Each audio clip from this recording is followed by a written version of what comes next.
guys, happy Wednesday. Valerie Hunt, Run RX with Ask Me Anything, and we're going to start with everybody's favorite topic, which is shoes. So first I'm going to answer a question I got about shoes, and then the second question I got was about the pull and using quads, hams, hip flexors, which one, what's going on. So we're going to talk about that as well. So first of all, I'm going to show you, I think everyone should find a pair of shoes that's, first of all, really comfortable because you're going to be wearing them out for your run. So I encourage you to wear them as recreational wear also. Like, make sure you like the way the shoe feels. And then I like to stay what's called in my foot. So for me, I wear a more minimalist shoe. There's definitely a lot of shoes out there that have more support than what I wear. As long as you've got a good amount of support that you can go out for a run and not worry about what's on the ground, because that's really what the shoe is about. And some people have to wear boots, you know, from military, for example. So I want to just reinforce so much that it's so much less about the shoe versus what I'm doing in the shoe while I wear it. So that's, I always like to say that up front. However, someone's question was more about if I'm transitioning to a minimalist shoe. The first question was, how long should I take to transition? And the second question was, do they wear out the same? Should I replace my shoe? Because usually when you buy a conventional running shoe, they say, wear them for so many miles. So I just want to show you, I've been wearing the same shoe for like 10 or 11 years. This is just the brand I've been wearing forever. It's a New Balance Trail Minimalist. So like, I still have these because I'm probably going to use them to, you know, do stuff around the house. But the reason I'm replacing this shoe is the shoe itself is fine. It's tearing, like the whole front, see? Like the whole top is coming off of the shoe. And so in this, like the shoe itself is coming apart. But because these shoes are literally minimalist and there's not even an insole, the shoe itself is fine. So, and I've had these for probably, the ones even I'm wearing now, these are probably like 3 years old. But I always get a new pair when I can, just to have it on reserve, because like they're discontinued. So the reason you replace a minimalist shoe is honestly because the shoe itself is like falling apart, because they don't have you're not going to feel that same feeling as if I buy a shoe with a bunch of cushion in it, and when that cushion goes, they get hard. Like, it's really uncomfortable. It goes from being like, oh, that felt good, to being not comfortable. And it's like, it's great because it makes the runner go, I need to get new shoes. I want to feel that squishy comfort. And I love feeling stability in my foot. So like, I want to be able, when I'm running, to get a sense of what's going on and then develop foot strength. So this goes into transitioning into minimalist shoes. And like I said, this isn't the end-all shoe. There's a bunch of shoes out there that are really good, different brands. So I don't think everyone needs to just wear a minimalist shoe. I think though that you should connect with your feet and use minimalist shoes for like recreational wear, drills. Do your run practice in your minimalist shoes, because in order to use really good rebound in running. So have you ever thought about using rebound in running? Like, I had never thought of that in my life until I started studying this. So keep that in mind. And then when I went to the running shoe store, you know, they were like, you got to wear shoes that correct your foot. You know, like they said, you pronate, so you should do, you know, wear these shoes. So just think about it. If you've been wearing like a motion control shoe for a long time, or a lot of cushion, and you've been really used to that feeling, well, first it's going to feel weird to feel the ground. So I connect two ways. I encourage wear the minimalist shoe, and then also do your foot strength exercises. Do those barefoot, do them wearing your minimalist shoes. But everyone should just start to get in the habit. I call it getting into your feet. So doing things like toe scrunches, you know, spread your toes. Like, it doesn't have to be anything crazy. And then doing things like bending your knees to increase your range of motion right here. A lot of people that have been wearing really thick shoes, they have like, it's less range of motion there than they should have. Ankle circles. So the combination of those two things is, well, while you're practicing how to run, is what brings it all together. So I always say, just spend like 6 weeks, if even 3 weeks, 6 weeks. It doesn't really have a limit, but get comfortable just being in the shoe, being in your foot. It's just a strange sensation, I think, in the beginning. Okay, then the second question was all about the hamstring, the hip flexors. So this is a great question and a great conversation. So when I first started getting into running, I wasn't a runner. I like to do group fitness classes. I was a gym rat, as a personal trainer. So when I started running, I treated it like another exercise, if you will, and thought about the muscles, right? Because everyone's like, you know, what are you doing when you're running? And so you're thinking like your arms do this, right? And then there's like some kind of movement going on in the legs. So when I would run, I was like really exertive. Like I'm really gonna hold my shoulders back and use my arms, kind of like a weightlifting exercise. And I got the same thing. I got some injuries. So anyway, when I started getting into pose, and you pull with your hamstring. But here's the kicker. The kicker is that's it.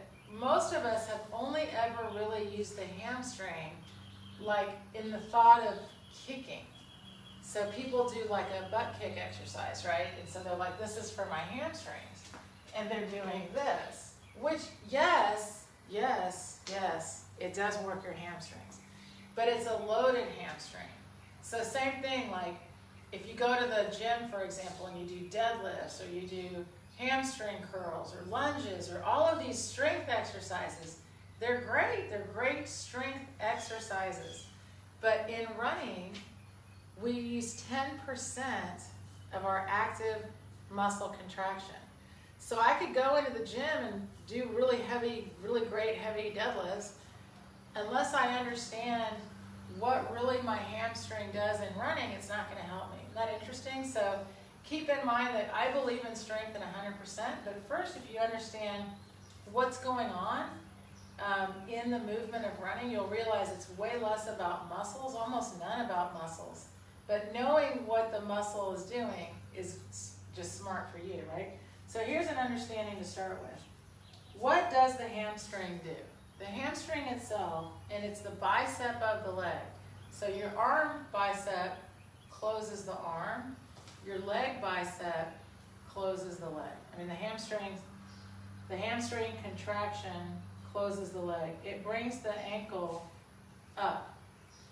See, that's what the hamstring does. That's its function. So, when you're walking, that's when the hamstring's, doing its thing. When you're running, the interesting thing is in place, you practice all the way to pose. It's all the way to pose. So let's talk for just a second about our hip flexor. If you have your hand right here on your hip flexor and you only use your hamstring, whether you kick or pull, it doesn't matter. So right now it doesn't matter. You can kick, you can pull, but if you keep the ankle under or behind the hip, you see there's nothing going on here in the hip flexor. So it's important to understand that I cannot work two opposing muscle groups. So like my tricep opens my arm. My tricep opens my arm. So it's bicep, tricep. They can't work at the same time or you'll feel, it won't be a good day for you, right? So that's the same thing. So what is my hip flexor and my quad doing during my run? Well, on the ground, whichever leg is on the ground, this is holding this. Like my hip flexor, my quad, all of my leg right now is holding my body weight. It's hold, it's stability. I want to be stable on my support. Does that make sense? So I'm right here. My body weight's right now on the ball of my foot. My hip is stable. In your running, you don't want to stay here, right? But this hip needs to be able to do that every time it touches down. So what happens then is you fall, you pull, that hamstring brings that ankle up under the hip, and here I am right back on the ground. My hip is ready to accept my body weight. See, my hips have to hold my weight every time I touch down. So they have to be, you have to be very careful to leave them alone so they can do their job. And that's why it's so important that you practice just the running pose itself so you can get a sense of where you are, right? Ears, shoulders, hips, lifted ankle. That's my fall line. And pulling uses the hamstring, not the hip flexor. So you could just simply put your hand here on your hip flexor when you're pulling, and it's a great way to check in that you're using the hamstring. And there's your hamstring. By the way, important little note, you notice, well, try this. Put your knees side by side for me. Put your knees side by side and kick your leg back. You should feel, this is called active contraction. This is like if I put a weight on my leg. Like if we're gonna go to the gym and do hamstring curls. We don't wanna do that when we run. We don't wanna have a weight on our leg. Same hamstring, when you pull, you see, the hamstring is staying pretty much relaxed. Pulling is a reflexive response of the hamstring. Like if you're walking and someone takes you out and your leg goes like that. That is pulling. It's no effort. So be very careful when you're running that you're not feeling like, I'm pulling. Because, right, your body weight falls forward. You pull 2% of your body weight using 10% hamstring. Lots of muscle elasticity, by the way. So people are like, what about your calves? Your calves are working when they need to work. But don't ask them to do more. See what I mean? I don't care about my calves. They know what to do. My hips know what to do. This is what's so important. When you're running, you have one job, and that is to finish the pull. And in place, we pull all the way to the hip. Running, you only break contact with the ground. So the reason you see these bigger movements is because the hamstring will finish the rest of the pull all by itself without your help. So keep that in mind when you're running.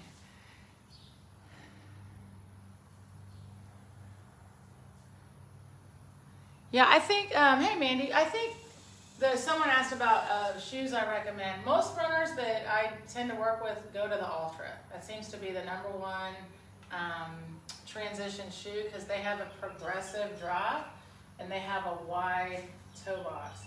I did get some Zero shoes from Zero themselves. They were great. And they're truly minimalist. Like they're a barefoot shoe, which I would say get those to wear as recreational wear. Not for long runs, but for recreational wear and to start drilling in them. And again, kind of getting comfortable being in your feet. So if you go that route, like full-on minimalist, full-on barefoot shoe, just keep in mind that's a really, drastic progression. So I would use them definitely just kind of in walking around to start with. But again, like I said, the Ultra seem to be really popular. People like the Topos is another one I've seen. New Balance I use. Well, New Balance has a Trail Minimus for a limited time because I think they're discontinued, but they don't have so much of a Road Minimus. I think that we're going to see a switch back around because they do have I take that back. There is a New Balance, I think, Road Minimus. But look for it. And I mean, if you just Google, guys, minimalist shoes, you'll get like a ton. Or not a ton, but you'll get a wide range. And just look for, really, it looks the same across. That's really what we're looking for. Because think about it. If I need to be able for my foot to respond to ground contact, the less time and the less barrier there is between the ground and my foot, the quicker my foot can respond. But again, the answer isn't to have no shoes on. That's important too, because the fun part of most of us running on concrete, so it is still an impact activity, right? So I wouldn't just want to get out there and start slapping on the ground. So keep in mind that I want to have a shoe that gives me that nice sense of rebound. But you've got to do the work, meaning you guys have to do elasticity hops. I feel like if I'm going to commit to being a runner, and I want to continue, I've been running now for, I'm old. I've been running now for over 30 years. And I'm not kidding you guys, when I first started running and I was in college, people would say to me, oh my gosh, so bad for your knees, so bad for your hips. Then they would find out I lift weights and they'd be like, oh my gosh, you're going to ruin your back. Like, so much like negative about how much pain you're going to be in from moving. And here I am 31 years later and I'm not in pain. And I used to have shin splints, I had plantar fasciitis, stress fractures, I've been through it all. I had all those. And then I decided to take control of my movement and I realized I'm not very good at running. I need to get better at it. And the reality was, it's not even getting better at running, it's just understanding what is running, right? When I started doing triathlons, it was nothing for us to take a swim lesson or go get our bikes fit. Everyone's like, if you're gonna be a smart triathlete, you should learn about triathlon. And the movement, I'd never swum. right? I wasn't a cyclist. And then all of a sudden everyone's like, why would you learn how to run? Like, well, you're out there. Actually, the running is probably really important. So keep in mind that if you start thinking about running that way as like it's a movement I can learn and get better at, then that's exactly what's going to happen, whatever shoe you're in. And I think the more you practice the movement, then you start to want to transition into more connection. That's really, because when I first started, I didn't care about switching my shoes. I just wanted to learn how to move right so I could run my marathon and not have to wear Tiger Balm patches on my hamstrings. So I'll say this to finish up. Thanks for the questions. Keep them coming. Keep in mind that we have a free, on our YouTube channel, 30-day reboot. You can just go through. It's got the skills, strength, self-care to kind of get yourself into a rhythm of doing all three for your run, because they're all three important. It's a balance. And of course the how-to. How to start practicing the running pose. How do I fall? What is pulling? So again, the question was so good. Yes, you pull with your hamstring. You got to know a little bit of physiology, a little bit of anatomy, just enough to know what it is, but then you got to let it go. Because just when you're running, just keep in mind, it's one thought, up, got to pull my foot up, body falls forward. You know, it's just so much fun when you kind of simplify it, kind of go back to just minimalize what running is, and then you can minimalize your shoes. No one asked about any stretches or anything, but I will say this, especially if you're trying to transition into minimalist shoes. The foot strength's important. That's why the hops and everything are so important with your feet. And notice one of the things I talk about is the hops, and I talk about the strength. Just keep in mind that I also I think highly of doing stretching and self-care as well, like the balance of the three. But keep in mind, especially when you're first starting, and you have some soreness, it's great, stretch it out, right? We want to have full use, full range of motion, right? And those are in the reboot, by the way, plenty of ankle openers, all that. But keep in mind that I'm really wanting to get better at pulling and rebounding off the ground. So a big part of that is being here and getting comfortable with thinking elasticity hops are just as important as doing my calf stretches. It's really, so people will say to me, I stretch, great. Now you've got to do the elasticity part so that when you're running, you can pull the foot up from the ground and it'll be a more natural movement for you. So keep the questions coming. It's great to hear from you guys. Also, if you're feeling any kind of a twinge in your run, we have a free quiz on the website, runrx.fit, and it will help you to maybe think maybe you're pushing or reaching, or a little tip to help you get restarted. And then if you ever want to go full force, you should come into the membership, 12 weeks. You get a gait analysis, weekly video check-ins, live coaching, and constant interaction with me and the rest of the great community. So have a great week. I will see you next time. Thank you.